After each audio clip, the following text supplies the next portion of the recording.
একদম নতুন এবং মজাদার এই নাস্তাটি এক টুকরো পাতাকপি এবং হাফ কাপ মসুরির ডাল ঘরে থাকলেই খুব সহজেই তৈরি করে নেওয়া যায়। আসসালামু আলাইকুম, আশা করি সকলেই খুব ভালো আছেন।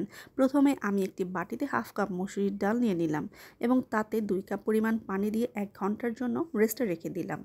এরপর নিয়ে নিয়েছি মাঝারি সাইজের পাতাকপি থেকে টুকরো করে নেওয়া 1 পিস পাতাকপি। এই তো চাকুর সাহায্যে ঝুরি ঝুরি করে কেটেও নিলাম। চাইলে এখানে বটির সাহায্যেও ঝুরি ঝুরি করে কেটে নেওয়া যায়। এই তো পরিষ্কার করে ধুয়ে একটি বাটিতে আমি তুলে নিলাম।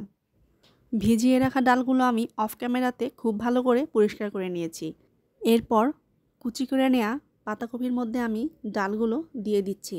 দিয়ে দিতে হবে 8 থেকে 10টি কুচি করে নেওয়া কাঁচামরিচ, 4 থেকে 5টি বড় সাইজের কুচি করে নেওয়া পেঁয়াজ, আরও দিয়ে দিচ্ছি 1 চামচ করে হলুদ, মরিচ, ধনিয়া এবং টেলে নেওয়া জিরার গুঁড়ো। আরও দিয়ে দিব হাফ চা চামচ আদা রসুনের পেস্ট, ভরে ভরে নেওয়া 1 চা চামচ লবণ এবং 3 টেবিল চামচ ময়দা।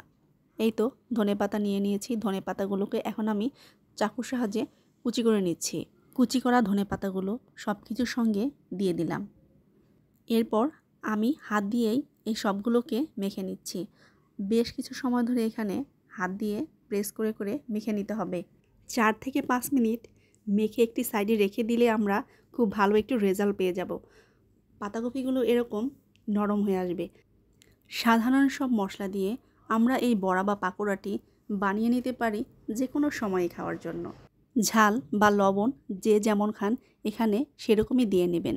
চুলায় একটি প্যান বসিয়ে দিয়েছি। পরিমাণ মতো রান্নার তেলও দিয়ে দিতে হবে।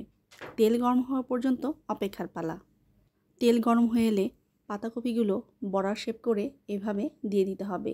নতুনদের উদ্দেশ্যে বলে রাখা ভালো, যারা গরম তেলে বড়া বা যে কোনো খাবার তেলে দিতে ভয় পায় তারা অবশ্যই চুলার তাপটা একদম লো ফ্লেমে দিয়ে নেবেন।